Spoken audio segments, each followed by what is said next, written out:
students to sign on, then we'll continue.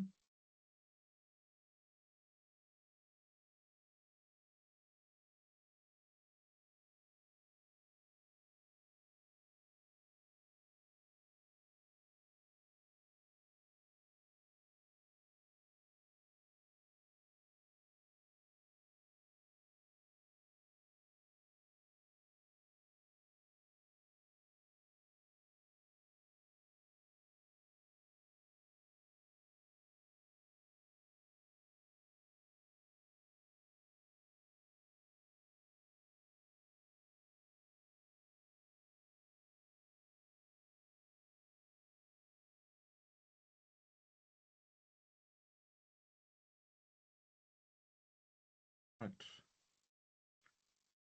So I'm going to start camera on time being. Welcome to the first of few pod sessions. I returned from a road trip today, so I'm having a bad hair day. Welcome to an interesting journey. It's going to be very challenging. It's going to be consuming you as well. You guys signed up for quite a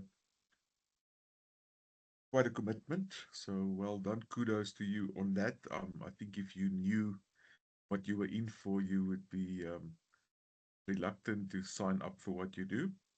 But let me start off by saying many have done this before you. Many will do it after you, so there's absolutely no reason for any of you guys not to make a success of this. We are 7 in the pod. There's 4 of you here. Thanks to everyone that sent the MOUs. Remember, they must go back tomorrow. Bongani, I don't think I've received your MOU yet. I'm working on it now, Doctor, so you'll have it in a few minutes. I'll have it in a few minutes. I think let's take the time quickly. We'll get to know each other fairly well in due course. Just tell me quickly, let's start with you, Bongani. Are you a full-time student? If not, where are you working? Where did you do undergrad? And what is your research interest? So I work for Standard Bank and I'm Standard Bank. studying part-time.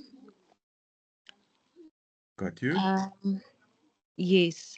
And then the third one was Your research interest. governance, the effectiveness of governance and Governance. leadership. Right. Yeah.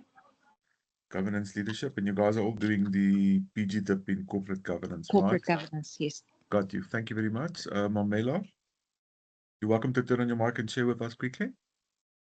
Hi, I am working at Old Mutual. And Old okay, Mutual. sorry, what was the question? It's the where am I working? The main What else? question was, what's the purpose of life? No, I'm only joking.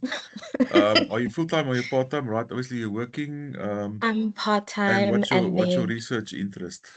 so my research interest is basically the elite relationships. Well, it's a study of elite relationships between management and subordinate and how those relationships impact the trajectory of, career growth, Yes. but looking also at the ethical impacts of those relationships. What is an elite relationship? So, for example, you have a relationship with your manager.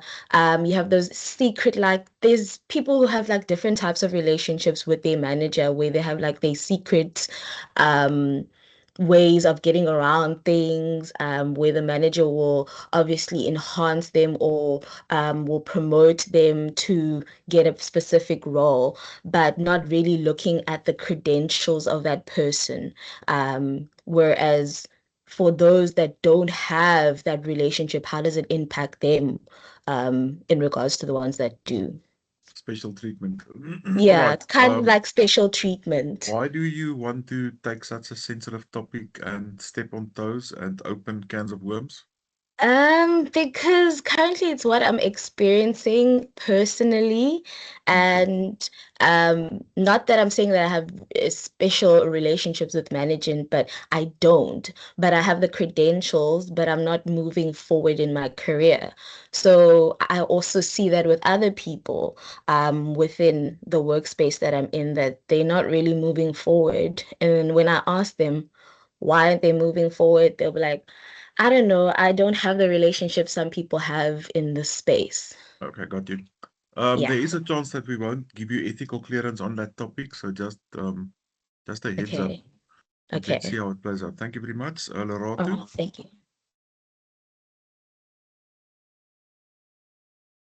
Hi everyone. I'm currently unemployed. I graduated this year in March at the University of Johannesburg, and I'm Yes, doing part-time. part-time. My research is an exploration of greenwashing in the ESG reports.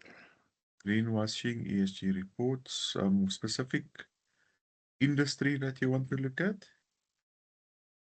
The ESG companies. ESG companies. Listed What companies, yeah. are you looking at a specific industry? So what does ESG mean? Uh, mm, oh my word.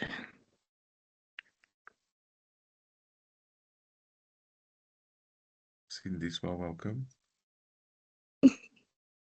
Yes, are you getting Oh, I stage fright? forgot. Mhm. It's the environmental social governance. All right. So what I'm asking you, are you looking at specific industries? In other words, automotive, banking, retail, construction. What? Any, I'm still doing my research. Any, Okay. So you need to fine tune that, guys. We want you to look at a specific industry and a specific geographical delimitation. So you can't look at South Africa. It's much easier if you look at a specific industry because there are things that are very industry specific. If you look at the IT industry and you look at companies in the Midrand geographical area, that's a focused, narrowed down study. Keep that in mind. Um, thank you. So that's your research interest at this point. Sindiswa, you signed on now. The question is, are you studying full-time or part-time? Are you employed? Where are you employed? And what's your research interest? Sindiswa, you can turn on.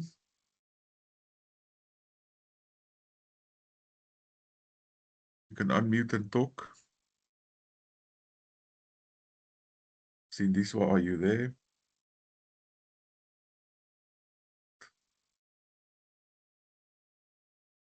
Sindiswa, come in. All right. Let's move on. Michaela, I want to say thank you very much for acting as our pod representative. You already played an important role.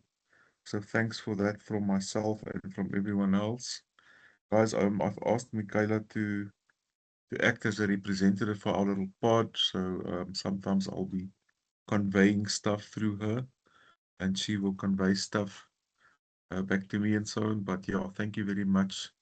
It is an appreciated and important role. Michaela, the mic is yours. Are you studying full-time, part-time? If you're employed, where are you employed and what's your research interest? Hi everyone, please do excuse the music in the background. I've had to take this call while out of my normal space, but I really do appreciate you, Dr. Ruan, for giving me the opportunity to just get everybody together, and thank you all for playing your part Awesome. as well. So I work for Emrys. I work for the postgrad online team as part of the student recruitment team. So I do have like a little bit of insight when it comes to the background happenings when it comes to Emrys. But I also feel the pain of sometimes the student struggles, you know, and I just want everyone to, how can I say, be able to get through this process as smoothly as possible. Um, so yeah, so I work for Imris. I did my undergrad in marketing and business management, and I've chosen to move over to corporate governance just to change the space as well as move into a more niche space. And the inspiration for my current title, I think I would have to change it just a little bit. I did ask about that in the sessions that we had previously, but my original title was the role of ESG reporting in promoting corporate transparency in South African companies, but mainly based on commercial and retail space. And the reason for picking that type of topic was because in our corporate governance, I think it was a formative that we did. We basically investigated the integrated reports, and we're doing that this semester as well. So I thought that would be nice to basically tie everything together. Got it. Thank you. Thank you very much. That's quite a mouthful. Sindiswa, do you read us? Can you share with us? Do you hear me? Sindiswa? Good evening, everyone. Good evening, Doctor. Yes, I can hear you now. I had a few problems with my mic, so I had to rejoin. Your audio is clear now. Thank you very much. All right. So working full-time or not, part-time studying, where do you work? Your research interest? I am working full-time. I recently joined the CIDB, which is the Construction Industry Development Board. I recently joined us. Before that, I was working for SEDVA, which is a DFI. Not sure if you had any other question for me prior to that. Yeah, your research interest? Okay, my research interest would be basically governance in the public sector. I feel like there's a huge issue there. I mean, if you look at the news with everything that's going on with the PIC even, so I just want to investigate further and see where's the gap, where can we improve, what mechanisms can we use in order to improve our corporate governance in our public sector. Sure, absolutely. Sounds good. We are missing Itumeleng and Petrus. As I'm recording all of this, I'll make it available. Also have a YouTube channel where I will put these, I'll post these recordings on a YouTube channel so that you've got easy access to them. There's a lot to discuss. Again, the starting point is I want you guys to accept responsibility for this, accept full responsibility, and leave no stone unturned to make happen what should happen. We are a bit pressed for time. You guys are doing NQF8, and it's a semester module. It is tough, it is challenging, but it's certainly doable. But not if you sideline it, not if you say, listen, I will see how this works out. I want you guys to be absolutely committed to this. I want to tell you this, if this project does not consume you, if you don't have black rings around your eyes from sleep deprivation because of this, then you're doing something wrong. It's a few months out of your life. Don't worry too much about that now. Next year, when you walk across the stage and you graduate, it's going to come together. That is where everything's going to make sense. So for now, it's going to upset your life. It's going to be disruptive. You're going to probably cancel some social obligations, etc. But you're doing that to achieve an NQF8 qualification, which means you've got options. You can continue laterally or vertically in terms of education. There's definitely a ticket that this qualification gives you. So definitely worthwhile to do, definitely worthwhile in terms of self-growth and all of that. Just tell me quickly, your classes, I know it's a lectured module. Is it Dr. T that that lectures you guys?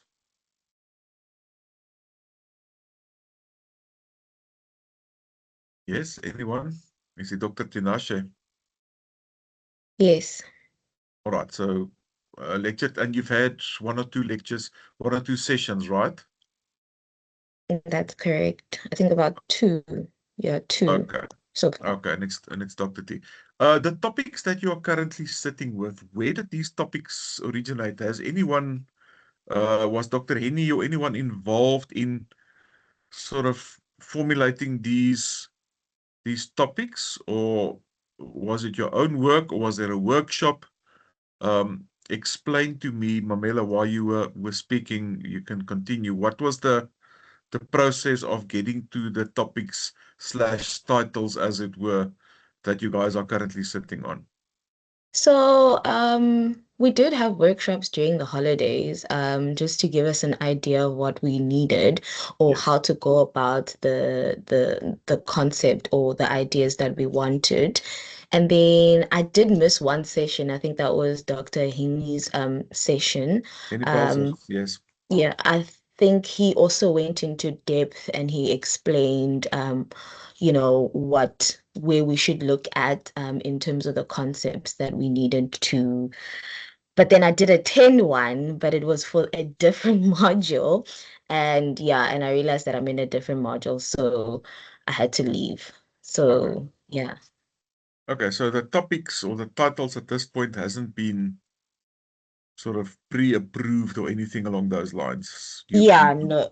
We did kind of he did go through some people's topics and then he kind of helped them out in terms of Yes, how to structure the idea of sure. what they want to do, whether it's qualitative or quantitative, and then he structured it how they would put it out in the Yes. beginning of the proposal. Is that Yeah. Dr. T? You're talking about Dr. T? No, not Dr. T. I'm talking about Dr. Dr. H. Yes, I'm talking about Dr. H. When I was in the wrong module, that's what he was doing. With Dr. T, I don't recall him doing any of that with us as of yet. All right, yeah, I think Dr. T is then possibly looking after the governance cohort. Dr. H is maybe looking after the management cohort, and I think there's another one for IT or something like that. Mm. All right. Okay, got you. Guys, are you all going to do qualitative? My suggestion is that you do that, unless you really, really, really, really want to wrestle arms to do quant. It makes it easier if we have a pod where we all do qualitative. You've got a minimum of 3 participants to do. So you have to do 3 face-to-face interviews. You're going to sit with a qualitative database that you need to transcribe. You need to evaluate in order to come up with your thematic themes or patterns. And that will take you to results and outcomes. Anyone here that if I had a quick look at your titles and so on, anyone here that is hard pressed on doing quantitative and insisting on quant, or are you all comfortable with a qualitative approach? In other words, we're looking at linguistic patterns. We are not doing statistics.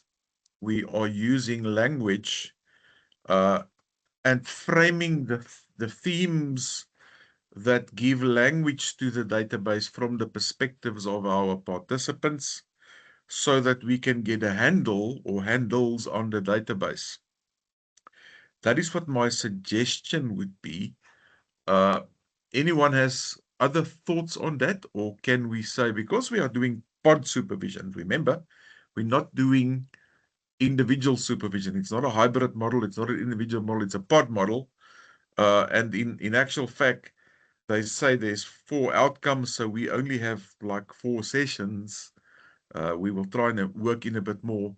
But that would make things considerably easier if everyone is happy to do an interpretivist paradigm, qualitative approach, and use a method such as face-to-face semi-structured interviews. Everyone good with that? Just show me.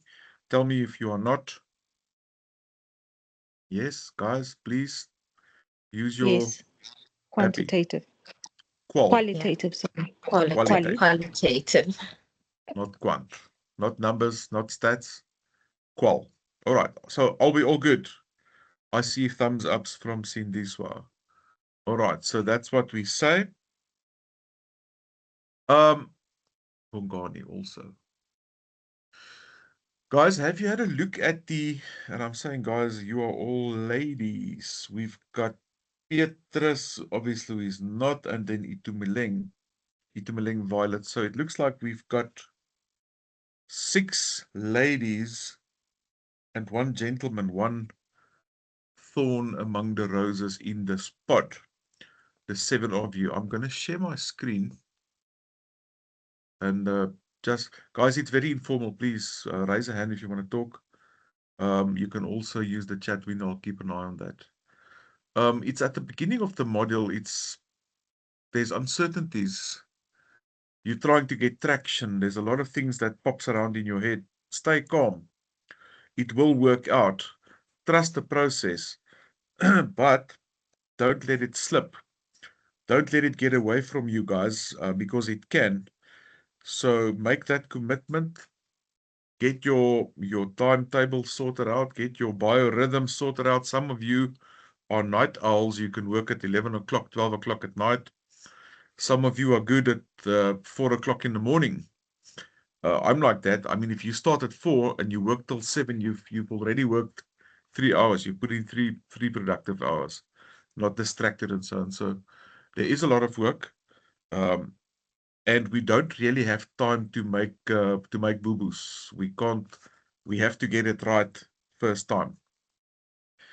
So this is the rubric, or the brief, assignment 1 brief. I know there's ICE also. I don't know what sort of ICE you guys are doing on that side. I'm not involved with ICE. That sits under Dr. T. I want to share just quickly on ARC.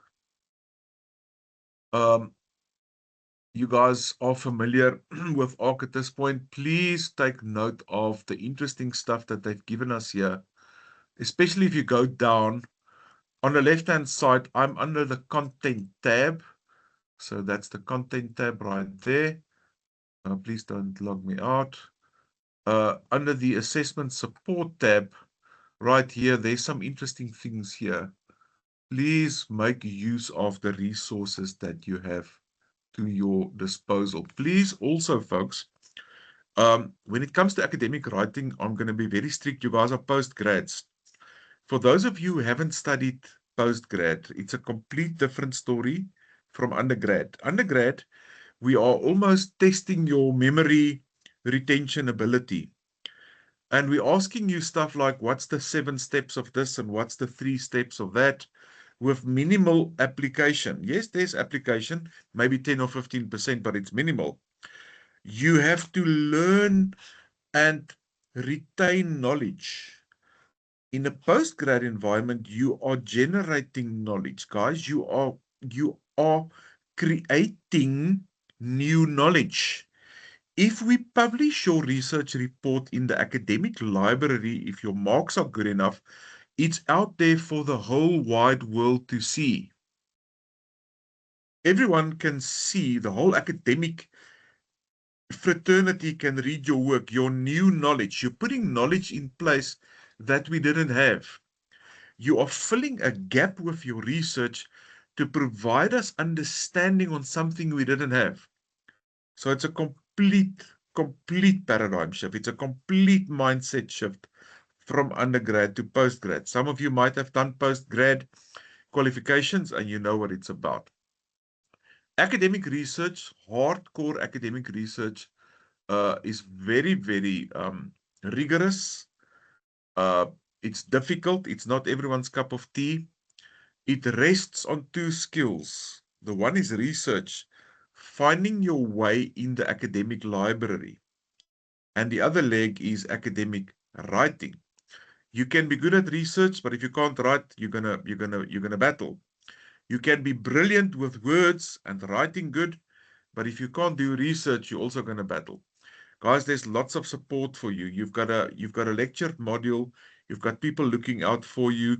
You've got a library with people that wants to help you with writing, wants to help you with getting sources and so on. So please make use of the resources at your disposal. This is a task 1 workbook that someone compiled for you. Look at all these interesting things that just gives you an idea of how to tackle it. Look at this sort of thing, folks. Literature review POE. There's another piece of information that posted here for us. I think mine is slow to open. There it goes. There's a lot here, guys. You need to study this. There's a lot of self-study involved in this whole journey, as you know. So I'm going to go back quickly to the rubric. And please be very cognizant of the fact that there's a lot of clues in your rubric as to what the expectation is. And we'll get to that as we go down. So I'm going to be very strict with you. My expectation of you is high because you are postgrads. You've been admitted to the course, which means the people downstairs or the people upstairs, you went through the admission criteria, which means you have a chance of completing this qualification.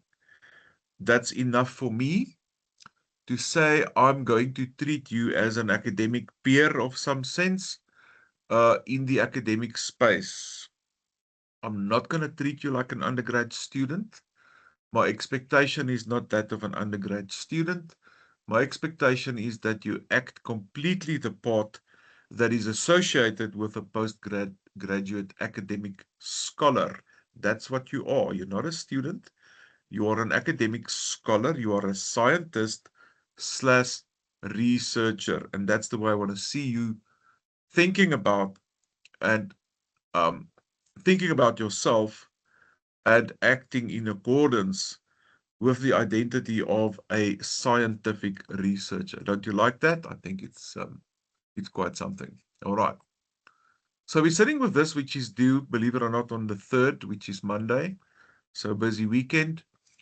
Folks, I'm going to be very strict with referencing style errors. You guys, as postgrads, you are the cream of the crop at Emirates Higher Education Institution. Yes, application for university status, which means that your research output is under scrutiny. Can your research stand under scrutiny from the CHE, etc.?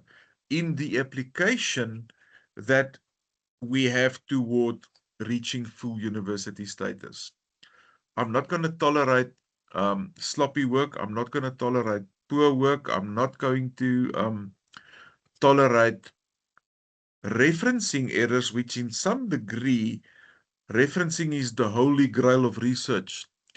You've got a referencing guideline. It's on the library, the 2026 version, Harvard, Anglia, adapted for Emirates.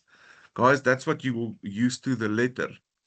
You will lose 5% or 10% for major errors. I'm very happy to subtract 10% if you put a et al. In a reference list, or if you are sloppy with referencing. It's all there.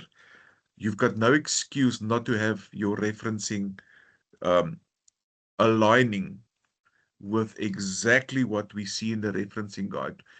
We look at everything in text and in your reference list. By the way, it's called a reference list, not a bibliography. Do the research. We look at everything, every space, every full stop, every bracket, every italic. You're not allowed to use ampersand, the and sign. We write the word and out. Brackets, all of that. Make sure you align. You're going to kick yourself if I subtract 5 or 10%. And I hope you only do that once and then you don't throw marks away again. That 5 or 10% can take your mark to maybe you're sitting in the 60s and it can take you to a 70, or you're sitting in the low 70s and that penalty can take you to a distinction. Late submissions, 15%. 1 minute late, the system flags you. It's not me. It's not personal. 15%. 24 hours late, zero, guys. AI, I don't want to have the AI discussion. Please, AI is not your friend. Generative AI is not your friend, period. You have to do this the old school way, sitting and doing the hard work. Don't let AI bite you, because it can, it will. The AI contraventions last year, I gave lots of students were capped at 50. Lots of students received zeros for AI contraventions. So don't go there, just run away from that. And we know it and we understand it. Yes, AI to help you order your thoughts, etc., etc. Detailed AI declarations with links, with screenshots, detailed. If you want to use AI responsibly. If you use AI to generate, to do the work that you're supposed to do, I am going to severely penalize you, because it's not your own work. Right, you guys are quiet. Referencing style errors. I'm not talking about plagiarism. Plagiarism is something else. Referencing style errors is sticking to the guidelines you find in our institutional referencing guideline. And that's the one we send off when an external marks your work. We send them a copy of our institutional referencing guide, and that's what I will use. That's why you must stick to our institution, Emeris's guideline. Plagiarism is something else. If you commit a plagiarism offense, and there's different levels of seriousness of this offense, but it can potentially mean the end of your academic career. That's just the truth of it. Plagiarism is an absolute no. Avoid plagiarism at all cost. If you commit a serious level plagiarism offense, and Emeris says that's the end of the road for you, and you go to a different institution, guess what? Your plagiarism offense will show up there as well. It will stick with you like a criminal record. So plagiarism, guys, I don't want to even have that discussion with postgrads. Run away from it. Do the research. Don't do it. All right, background information. All right, so 3 formative parts, part 1, 2, and 3, and then the summative, which is your research report, which is due somewhere later this year. Part 1, which is due now, I think it's 15 or 20%, yeah, 20% of your average or weighted module mark. Part 2, 15, 10%, part 3, and then the bulk sits in 45 for your submission, and then I think ICE, if there's a balance of 10%, that would be ICE. So ICE is lekker. It's guys, if anyone throws away marks with ICE, that's 10% that you are also, again, throwing away completely unnecessary. Right. The focus is now to say, what do we look at first? What's the first milestone assessment? So the way that this module is designed is that you get feedback on your submissions, your milestone submissions. You integrate that feedback in your subsequent submissions, and all of that builds up to the final product, the research report. So we're giving you these feedback in these milestone submissions so that you can fine-tune and tweak and shape and build toward your final product. We're starting with the literature review and paradigm. It's also called tradition. It's also called worldview by some scholars. Do you guys, do you have research matters from Deploy Silvier as your PM? Please confirm, anyone. Is it research matters prescribed textbook? Yes.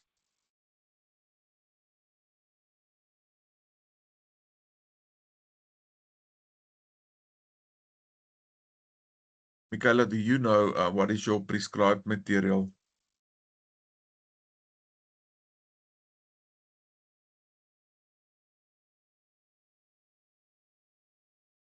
Right. Research Methods. It's a good textbook. Thank you. It is a good textbook. It's a brilliant textbook. I think you are in a good position by having that as your PM. So there's a lot of information there. So you will see right at the start, they talk about paradigm, tradition, or worldview. It's the same thing. There's a table somewhere earlier on in the book where they talk about the different paradigms. Positivism, interpretivism, I think they've got critical realism. There's others there.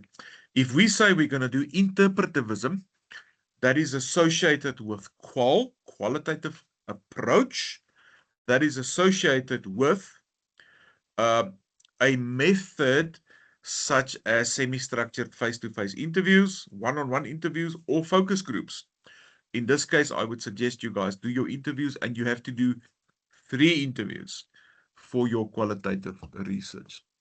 So paradigm, let me start with that. The paradigm of interpretivism is aimed at getting understanding. It's not measuring, it's not quantifying, it's not using stats, it's not using numbers, it's not weighing anything. It is not generalizable research. You can't generalize your findings to a greater population. You cannot say that you've come to discover absolute truth, because it's rooted in people's perceptions. You want to get into those people's heads. It's like asking people, what do you think about this? What's your reality? What is your perception? We can ask people about stuff. I can ask you, what is your perception about the governance in Eskom? I can ask you, what do you think about McDonald's fast foods? I can ask you, what do you think about the current banking system? I can ask you, what do you think about AI making inroads into education? And all of you will have realities regarding that. You will have opinions about that. Doesn't mean it's the truth. It doesn't have to be. We want to find out, what does stakeholders believe? What's the realities that stakeholders have? If I ask you guys, who's the best soccer team? Some of you will say, I don't know what, I don't know the soccer teams.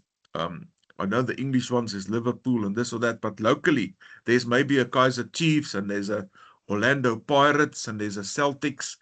If you say that's the best team, there's no way that we can say that's absolute truth. It's a perception. But we want to know what people's perceptions are, and that is qualitative research.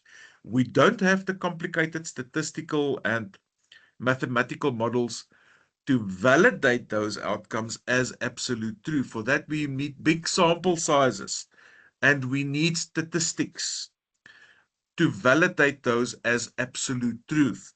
Qualitative is not, but we get insight, we get in-depth understanding, we can raise awareness, we can identify variables, we can inform decision makers. We can do a lot with qual research in getting to understand what people think and feel and converse and verbalize about the topic under investigation. That's qualitative research.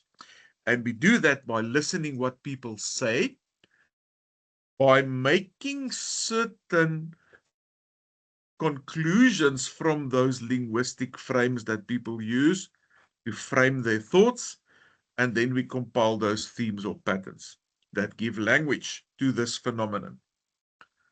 In a nutshell, and obviously you guys can, I would, if I were you, don't wait for Dr. T's scheduled sessions. You're in a bit of a catch-22. You have to make decisions now before you get to the theory in class. So take your book and start reading your book. You can read Research Matters in a Saturday afternoon. Do the trouble and get yourself acquainted. Get your nose in between those pages of Research Matters so that you've got a good grip on research methodology. Guys, we cannot bugger up research methodology. It's going to cost you a lot of marks. You have to understand it.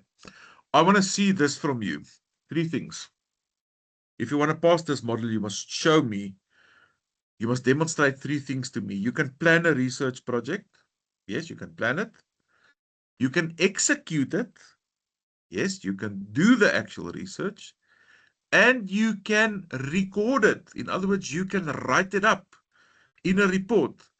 All three of those things needs to be demonstrated, and you have to demonstrate adequacy in all three of those areas for you to pass this module with me. Plan the research, do the research, write up the research. I'm going to mark your milestone assessments. I'm not going to mark your final report. It's going to be marked by a different supervisor internally, and it's going to be probably moderated externally as well. So your supervisor does not mark your final submission. The supervisor only marks your first milestone submissions, and then it goes to someone else. So there's no goodwill. There's no, listen, I know the student. I know what they're trying to say. I'm familiar with their work. Someone else, completely fresh pair of eyes, will look at your work for the very first time and mark. And we tend to mark strict when we mark other students. There's always that bit of, call it goodwill or whatever, for lack of a better word, when we work with our own students. Remember, not the case. So paradigms, positivist paradigm, it's very much based on empirical experiments. It's hardcore. It's statistics. Think of these people as precise and exact scientists. And it's tables and graphs, and it's all sorts of mathematical and statistical things that do the talking in a quant study, which we are not doing. In a qual study, it's the words, it's the language that does the talking. Language carries meaning, and how people frame their thoughts and their ideas carries lots of meaning. And that's what we're looking at, and that is what we are essentially evaluating in a qual study. So interpretivism paradigm, do the research. Guys, I want you to motivate what you are saying. I'm going to tell you three things a lot. Integrate, motivate, substantiate. Please go and watch this video again. You need to integrate the case study, the reality, with academia. You need to bring in an academic perspective between academic theory and a real pragmatic, practical, real life situation. Integrate. Motivate. I want to hear you motivate what you're saying. You can say anything you want. I'm going to open the door wide for you, but you have to motivate why you are saying it. I am choosing this. I'm choosing this. Please don't use I. Don't use first person ever, ever, ever, ever, ever, ever in anything you submit to me. Don't use first person. You talk about yourself as the researcher. The researcher will opt for an interpretivism paradigm. Why? Motivate that. You will opt for a non-probability convenience sampling technique. Why? You will do a thematic analysis. Why? I want to know exactly why you are doing what you are doing. I want to see you are flying your plane and you're not keeping the plane up in the air just by luck. You know what you are doing. You are firmly in control of your study. You understand academia so that you know how to and what to do. And that's what I want to see. I want to see that confidence. I want to see when you talk about constructs that you know what you are talking about. It's not some metaphysical thing that you don't really understand and you're just talking and you're using words and constructs, hoping for the best. I want to see that you know what you're talking about. You know what you want to do, and you know how you are going to do it. You know where you want to go, and you know how you are going to get there. That's what I want to see, folks. So it is a steep, very, very, very, very steep, exponential, steep learning curve for all of you. But enjoy the journey. Next year, you're going to miss the intellectual stimulation and so on. And some of you are going to say, listen, let's do a master's or something like that. So motivate, integrate, motivate, and substantiate. You cannot thumb suck stuff in academic writing, guys. You have to substantiate what you are saying using credible scholarly citations, not Wikipedia. Citations not older than 5 years. That's the benchmark. Accept seminal sources. Seminal sources have value. They are deemed important because they go back historically, explaining us where did the discipline start, how did it change, how did it develop, this ESG, where did the ESG thinking start, how did it how was it augmented or changed or modified over the years, how did different scholars have different views, what's the current situation in the current academic landscape, the current research landscape. Guys, academic articles is your best source of academic information. Please, Taylor and Francis is good. We've got access to Emerald and all those databases. Make sure that you get good academically sound articles as your main source of academic literature. Don't use internet sources if they are dodgy, books, difficult. Very, very, very good if you can work from mainly academic articles. All right. So the paradigm, if we say we're gonna use interpretivism, I need you guys to explain to me why. What is interpretivism? Please don't pad your work. What does padding mean? Padding mean you write a lot of stuff that we can go and read in a textbook. Don't rewrite the textbook. I want to hear your story. I want to hear your narrative. I don't want you giving me a page-long discussion on the difference between quant and qual, or the difference between positivism and interpretivism, and then say, well, this one is that, this one is that, and so on, and you carry on forever. We can read that in a textbook. The people that's going to mark your work, most of them's got PhDs. They know what it is. I want your perspective. I want your story. I want your motivation. I want you at the center of that paper. Why are you doing this?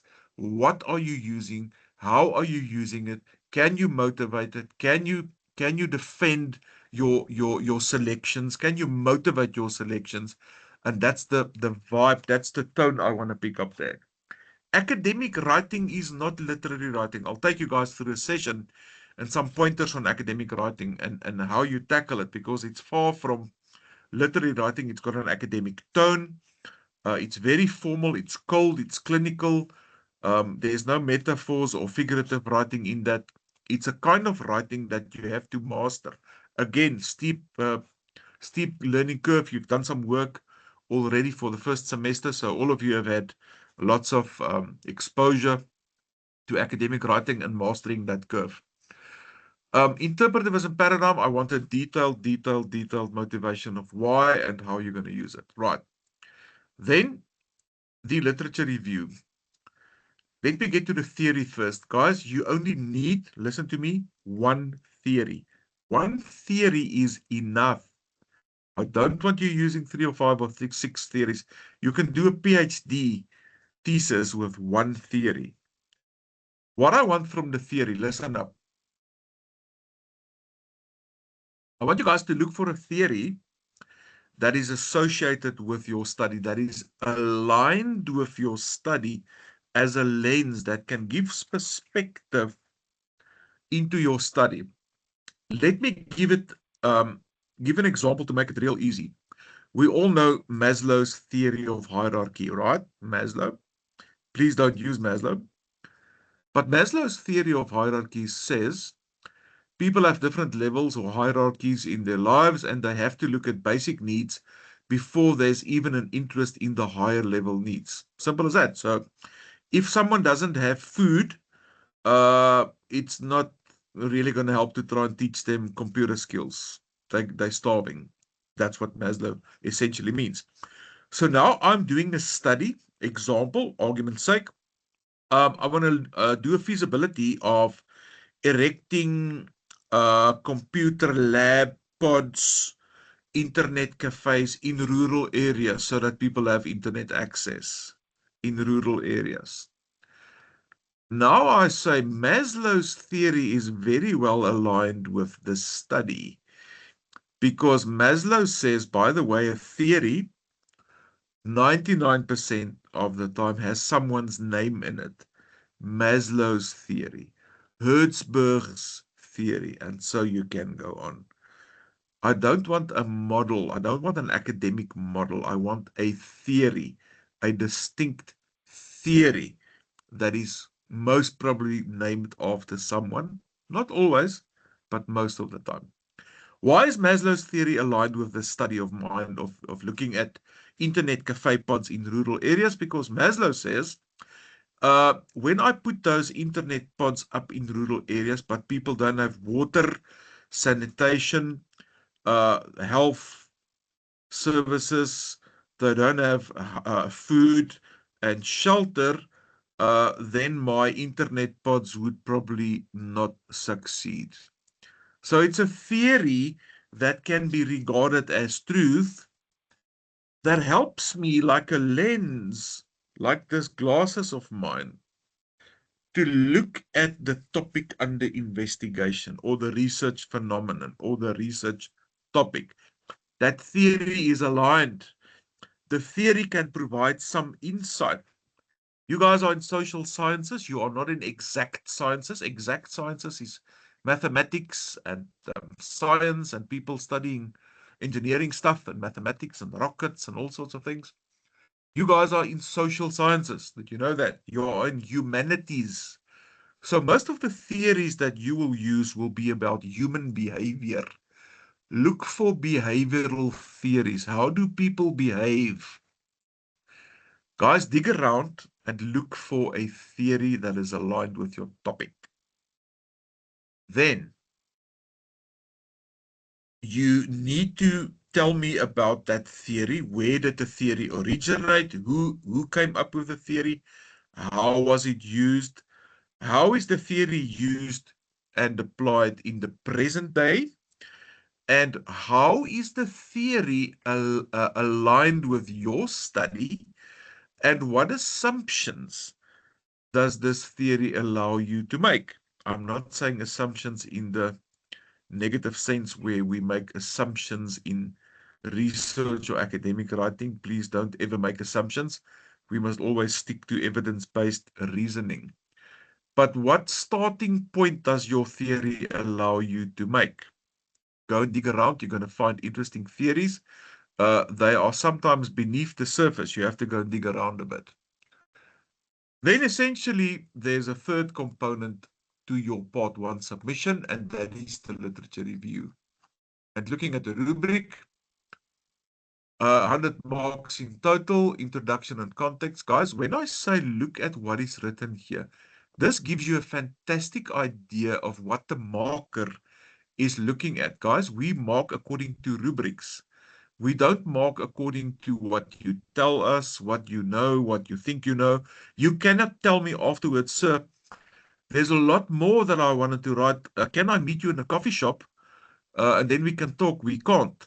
You can only put the pen on paper, as it were, and tell me what you do in that submission.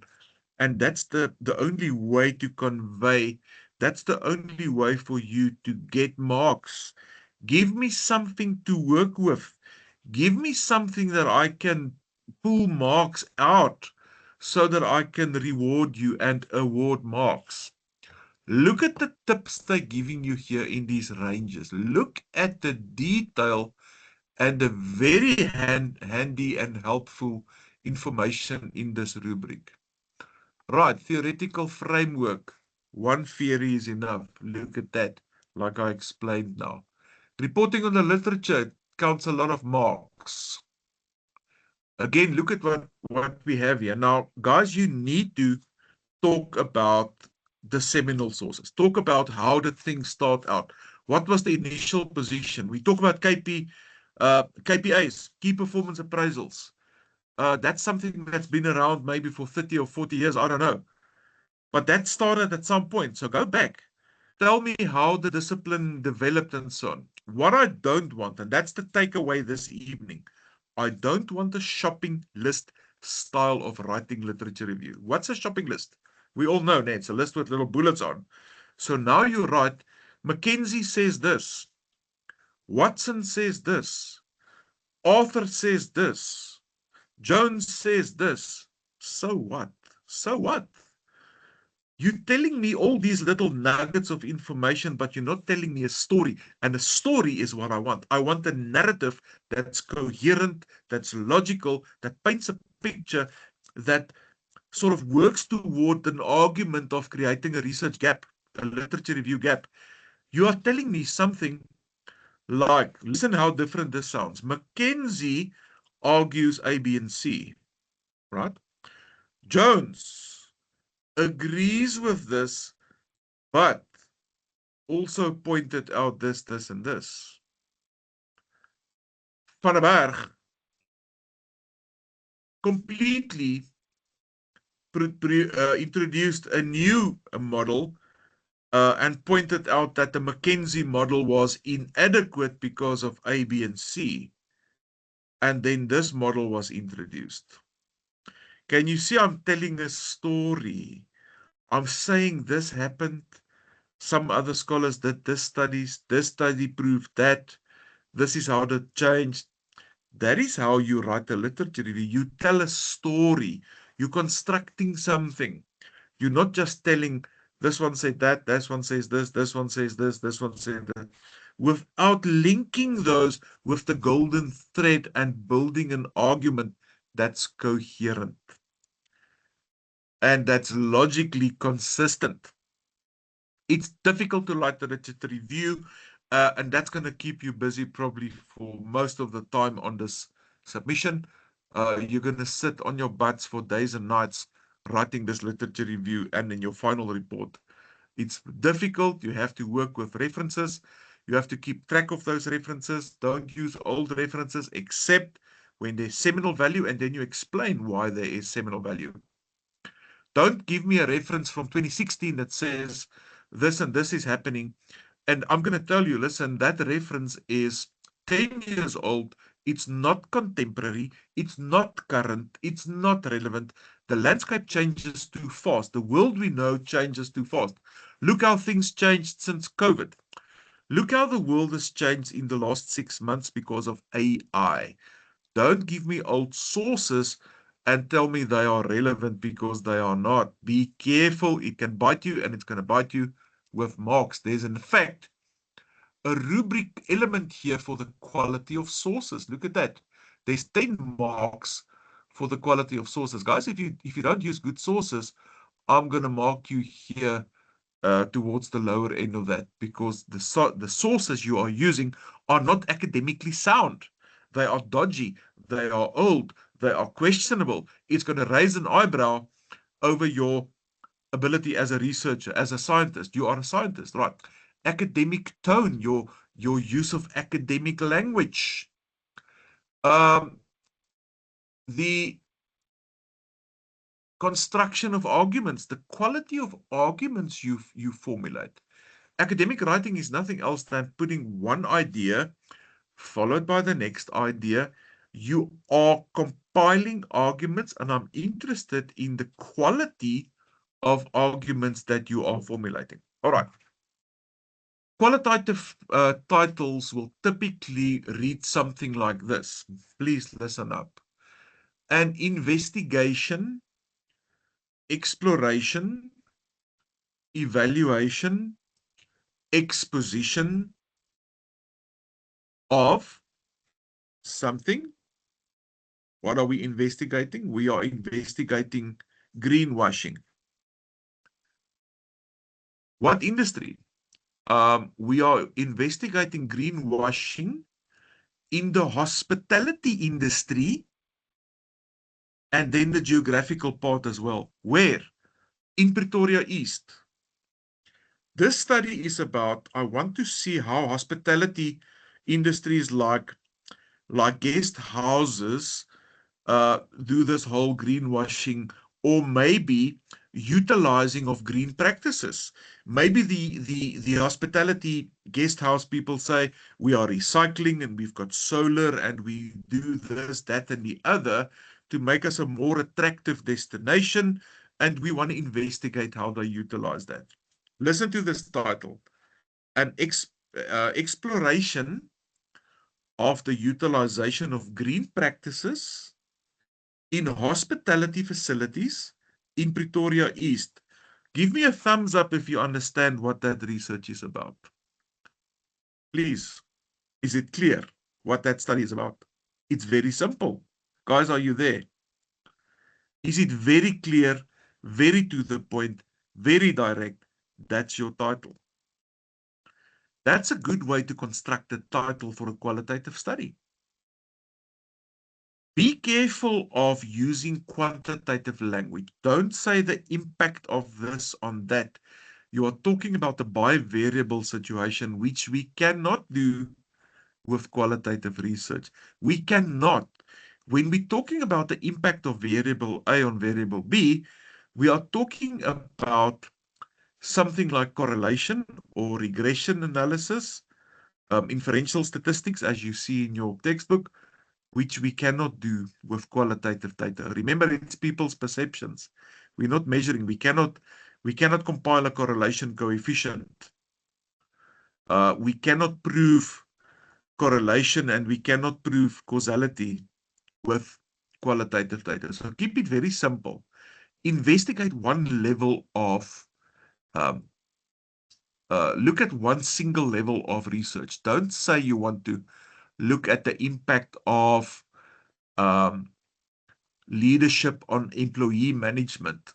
Don't do that because you're going to that bivariable situation. Look at a single level of exploration and implicitly you're going to look at the other stuff. So I want you guys to really think about framing your titles.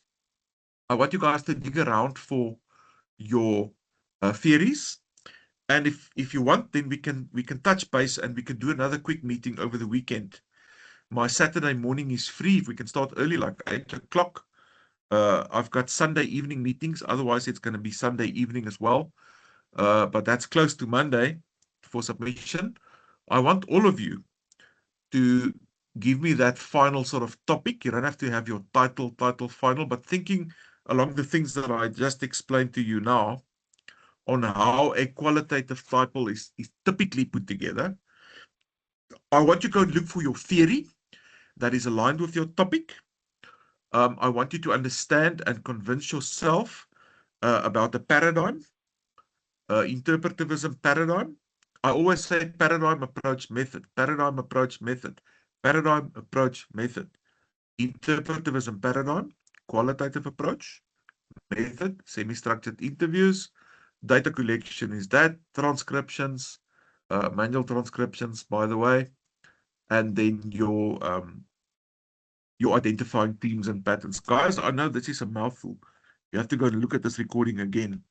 We don't have time to play. We don't have time to spoon feed you too much. And I know you can master this, but you have to. You have to do self-research. You have to do self-study. If you don't understand something, go and do the research. You can ask me, but please, guys, you have to self-educate on a lot of these concepts for you to understand what you are working with and what you are dealing with. Don't choose topics that are contentious. Avoid taboo topics. What are the obvious taboo topics? Stuff like sex, politics, religion, gender. Can you hear what I'm saying? Those are taboo topics. Don't go there. We're not going to approve you. Don't do, and Mamela, I think you must consider this even now. Don't do stuff where you are personally involved because you can be accused of manipulating your study. I had a student many years ago that wanted to do something on workplace inequality, and it turned out that she was in a bit of a situation at work where she was suffering from workplace inequality, and she wanted to use the study to sort of make a case or drive an agenda, and we didn't approve it. So think carefully about that. Remember, as a researcher, you have to stand outside your research and be completely independent, and your view, your opinion is of no importance. You are there to collect the data, to report on it transparently, and you have to, at all times, academically objective and scientifically objective. So be careful. Michaela, take a hard think about what you are doing there. I think we might run into problems there. Guys, don't step on toes. Don't say you want to do a study on discovering the leadership inadequacies in this firm. Who's going to talk to you about that? Who's going to tell you about how poor their leaders are and put their jobs on the line to discuss with you? Take something that is not loaded. Choose a topic that doesn't have any emotional weight to it. Something just very, very plain, very simple, easy to research, lots of literature available. Don't do something that's esoteric or difficult. A couple of years ago, a student of mine wanted to do something on technology fatigue. It was a new discipline then, so technology fatigue means we all get sick and tired of our devices some days. You will agree with me, some days you want to throw your phone against the wall. So we tend to take on technology very gladly when it first comes out, and after a while we start getting fed up with it, and you want to throw your phone against the wall if it goes off one more time, if it beeps another time.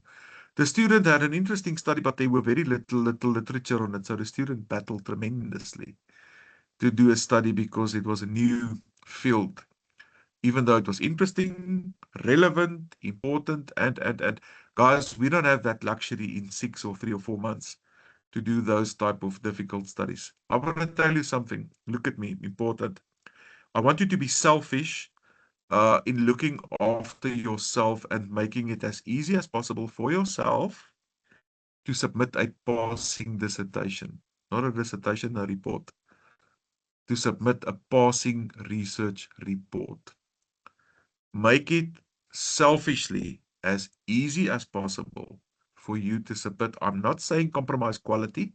I'm saying make it easy for you to submit a simple, excellent quality, outstanding quality, outstanding academic quality research report in 3 or 4 months from now. That's my advice to you. Don't overcomplicate things. Don't add layers of complexity. You can trust me, I've done this many times. I'm for you. I'm your biggest supporter. I will support you relentlessly. I'm not your proofreader. I'm not your fixer. I'm not going to do the work for you. I'm not going to take responsibility for your work. You are. I've done mine. So take the ownership this evening. Work hard. My expectation of you is don't submit something if you're not proud to submit that click button and submit substandard work to me. You're going to bleed. I'm going to penalize you severely. Do whatever you have to do to submit the quality work that is fitting with a postgrad academic scholar like you are. I'm getting tired of my own voice. That's a lot of talking. Any questions? I know it's intimidating. A lot of things shared, a lot of stuff. I really think, and I will make time available, that we should touch base Saturday morning early. I can even start at 6 o'clock so that you can give me just your, we can quickly run over your topics. We can run over your theories and make sure everyone is on track with the paradigms. How does that sit with you guys? I'm throwing that in as a bonus to say let's help you to get out of the blocks with this first submission and get those topics 100% finalized. Don't use double-barrel topics. Don't use complex topics. Don't use quantitative language. Go to Google Scholar and see how other people framed what you are interested in and learn from them on how to frame a title. Don't copy, don't plagiarize, don't steal, but learn and borrow from a nice way to do that. Go back and listen on how an easy way to frame a qualitative title is. Now, remember, an exploration of the utilization of green practices in hospitality facilities in Pretoria East. Simple. An investigation of the benefits associated with CRM systems in a hardware, in a hardware wholesaler in Midrand. Can you hear what the study is about? Yes, easy. It's not ambiguous. It's straight. It's to the point. It tells you what we are looking at. It tells you what the industry is, or the specific market segment. It tells us what the geographical location is. And I want all of that, guys. I don't want the impact of this on that. We can't do that, please. If you want to do that, you can put the word perceived in there and say the perceived effect or the perceived influence of this or that, to tell me that it is perceived. It's not a correlational statistical finding that you're making. You can ask people, listen, does sport produce a more balanced child in school?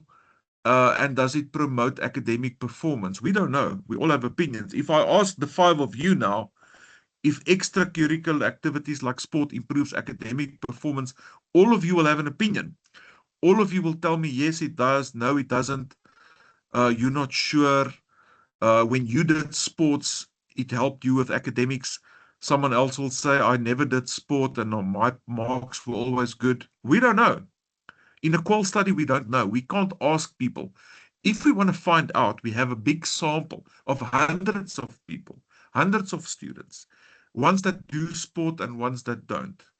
And we use maths and we use statistics to see if there's a correlation between sports and academic performance. And then we also have to do more heavy lifting with stats like a regression analysis, or hypothesis testing, to see if there's a causal relationship between sports and academic performance. In other words, my academic performance is not only correlated with sport, but it is linked to it in a causal relationship. The more people do sport, the more they perform better, or something like that. We are not doing that. I'm saying that's not what we're doing. Don't go try and measure, quantify anything. We're just getting insight. We are just shedding light onto these topics. We are just gaining understanding. You are literally walking around with a magnifying glass. Look at that big eye. And you are trying to get, you want to see, it's like walking in the garden and there's a flower or there's a bee, and you want to get deeper insight onto this. This must look funny on screen, eh? You want to get a deeper, better look at this. That is what qual research is about. You want to get insight. You want to get in-depth understanding. I'm saying shedding light. I'm carrying a little pocket torch here in my pocket. I'm putting this torch on, and I'm putting the torch onto something here so that I can see. I'm shedding light onto this topic. I want better understanding of this. How do people feel about performance appraisal systems? How do they feel about sustainability targets? How do they feel about greenwashing? How do they feel about motivational leadership things at work? How do they feel about engaging in their works because they are being governed well? How do they feel about poor governance and weak leadership? Find those issues out. By the way, don't ever use the word issue. I'm using it and I'm reminding myself, delete the word issue from your academic vocabulary. Please don't ever use it. There's no such word. Issue is not an academic word. Right, Michaela's typing. We need to adjourn. I'm going to suggest that we touch base again on Saturday, guys. I'm going to ask you in the group also to send me your topics, your theories. One theory, only one theory. The topic, sort of put it into a title the way I taught you now, and see if we can get, if that's something workable. I'm willing to run a session with you on Saturday morning or Sunday evening so that you can all submit something on Monday. I didn't drew up the timetable, eh? I don't know why, it's rough, but yeah, what doesn't kill us will make us strong. What do we have in terms of the next submission, right? So it's the 3rd, and then a month from now, submission 2, and then a month and a half later, it's submission 3. Right, Michaela, you're typing, are you? Do we alter our topics now before we get ethical approval? Literature review title would then change to exploring ESG reporting and promoting corporate. Yes, we want to try and get as close to the real deal as we can before ethical approval. We don't want you to not get approval or get declined and then go and change around. So I want to help you guys now to get the topic / titles. Titles are difficult. You can finalize your title later, but if we can get the topics nailed, then at least we, and I will tell you, this topic is taboo, this topic is sensitive, this topic is concerning, they might not approve this topic. Guys, there's the obvious taboos, the sex, politics, race, religion, all of those that we spoke about now. There's some other subtle taboos. You want to do a study on how first-time entrepreneurs fail in their businesses. We're not going to prove it. Why? Because these people are a vulnerable group. Who wants to talk about their failures? You hear what I'm saying? So it's not so apparent, but it's ethically challenging to speak to people that have failed in their businesses, asking them, tell me about you failed your business, tell me about it. It's important research. We can learn from people's failures, but don't put yourself in harm's way. We're not going to approve it. Don't step on any toes. Don't involve kids. Please, you cannot work with minors. Don't upset people. Don't ask people stuff that they are reluctant to talk to you about. Please, put yourself in that position. You want good data. You guys need to interview 3 people. If you ask them stuff that puts them in an uneasy position, how on earth are you going to get that data? Don't do that. You ask them, listen, what do you think is the shortfalls of this company? Don't do that. Who's gonna be transparent about that? So ask people, investigate something that people are free, willing to talk about, excited to talk about. You're not overturning any rocks to look behind that lelike goggas. Leave that for your PhD. Please, don't do it now. It's going to bite you. I hope that's helping you guys. I don't get a lot of feedback as we speak here. There's only one chat. I think it's important to meet again over the weekend so that I can see what you are giving me.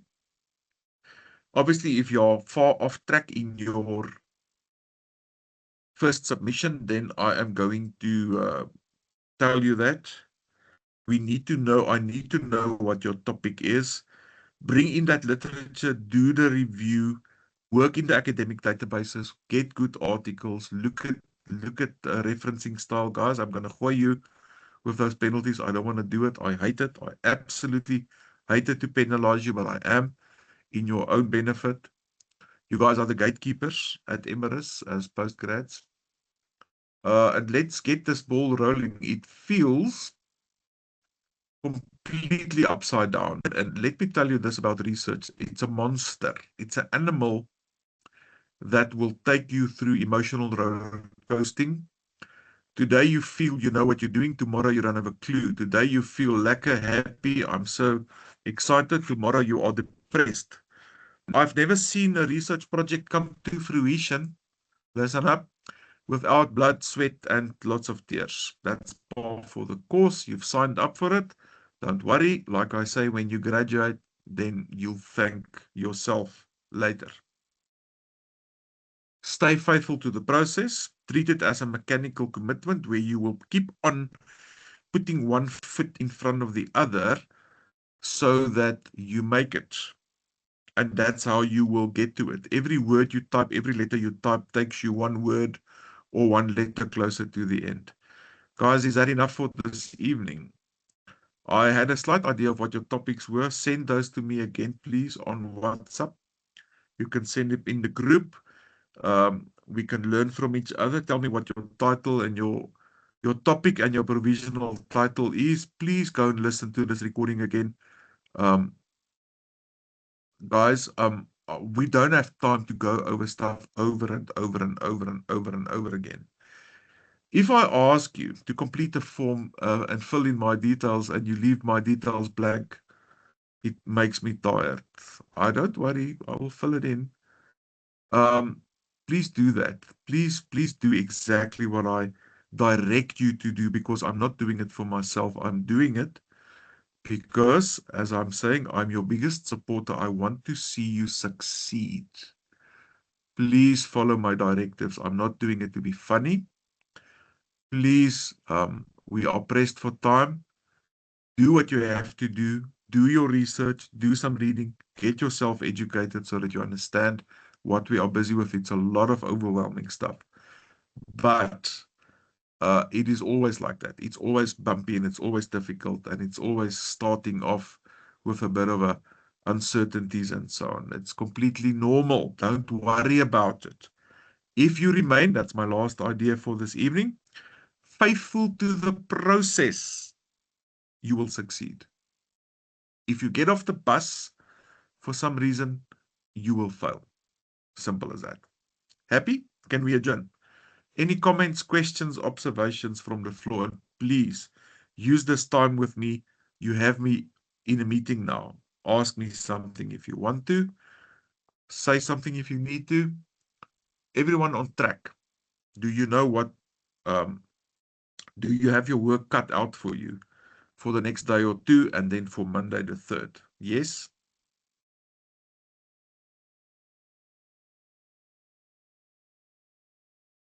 Okay, folks. Is there, if there's nothing else, I'm happy to adjourn this. And then we can look at meeting over the weekend, Saturday morning early or Sunday evening.